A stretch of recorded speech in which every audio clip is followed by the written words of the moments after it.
बनिया की कहानी। जी हाँ, चतुर, चालाक, बोली में रस घोले, वाक्पटुता में निपुण किसी जाति बिरादरी की चर्चा होती है तो सहज रूप में बनिया का चेहरा घूम जाता है। फिल्मों ने बनियों को सारी जातियों का खलनायक बनाकर रख दिया है।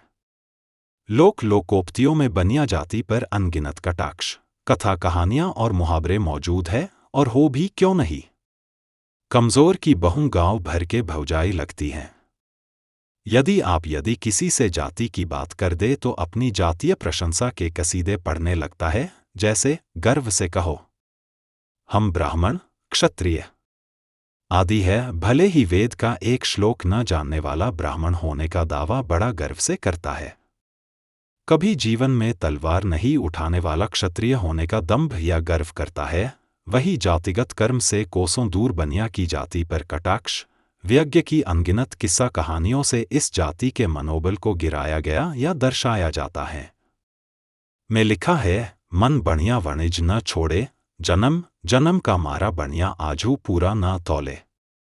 वही राजस्थान की प्रसिद्ध लोकोक्ति है कि परिचित बाणियां ज्यादा ठगता है, अर्थात जान मारे बाणिया, पहचान मारे चोर।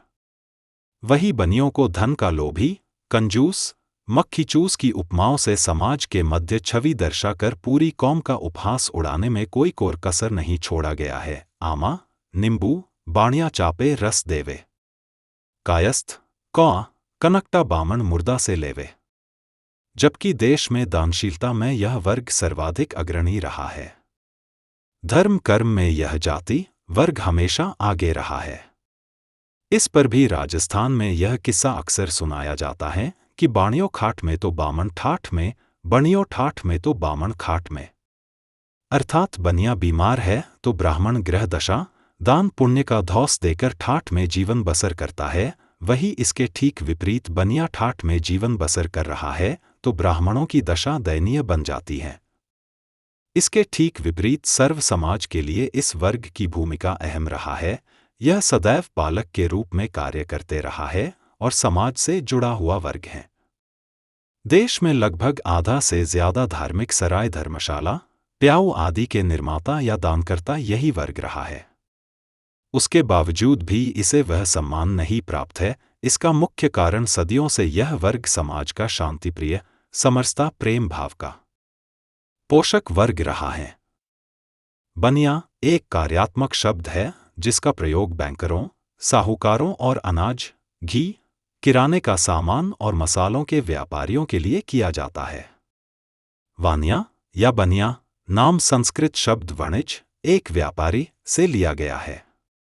इस समूह का एक दिलचस्प पहलू यह है कि उनमें से कुछ धर्म से हिंदू हैं, जबकि काफी संख्या में जैन हैं।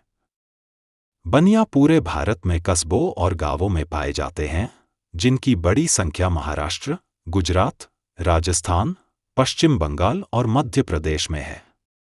बनियों का एक बहुत बड़ा समूह उनके सुपरिभाषित पारंपरिक व्यवसाय और विशिष्ट सामाजिक स्थिति के कारण प्रतिष्ठित है। आधुनिक भारत में किसी भी अन्य जाति या समूह की तुलना में अधिक बनिया अपने पारंपरिक व्यवसाय का पालन करते हैं। उन्हें वैश्य माना जाता है, जो आर्यन द्विज समूहों का तीसरा बड़ा विभाजन है। वे पवित्र धागा पहनते हैं और मांस खाने के खिलाफ निषेध का सख्त पालन करते हैं। वे कई अंतर्विवाही उपजातियों में विभाजित हैं। महत्वपूर्ण लोग जैसे ओसवाल और अग्रवाल राजपूत या क्षत्रिय वंश के हैं और राजपुताना बुंदेलखंड या गुजरात से आते हैं। अन्य लोग सदियों पहले देश के विभिन्न हिस्सों में चले गए, जहां वे अंतर्विवाही हो गए हैं और एक नया स्थानीय नाम ले लिया है। सभी व्यापारिक वर्गों की तरह वे ऊर्जा, चतुराई और बुद्धिमत्ता प्रदर्शित करते हैं। परिणामस्वरूप उन्हें राजपूत राजकुमारों द्वारा परामर्शदाता और राज्य के उच्च अधिकारियों के रूप में नियुक्त किया गया है। बचपन से ही बनिया लड़कों को हिसाब किताब रखने के लिए प्रशिक्षित किया जाता है और उन्हें किसी भी लेन देन के एकमात्र विश्वसनीय परिणाम के रूप में लाभ को देखना सिखाया जाता है। इस उद्देश्य के लिए उन्हें मानसिक अंकगणित में प्रशिक्षण दिया जाता है, जिसमें भिन्नात्मक तालिकाएं, ब्याज तालिकाएं और अन्य जटिल गणनाएं शामिल हैं। छोटे मोटे खातों के लिए बनिया पारंपरिक रूप से रेखा प्रणाली का उपयोग करते थे, जो चौथाई पर आधारित होती है, जो पुरानी मुद्रा से जुड़ी होती है, जिसमें 12 पैसे 1 आना और 16 आना 1 रुपया होता है।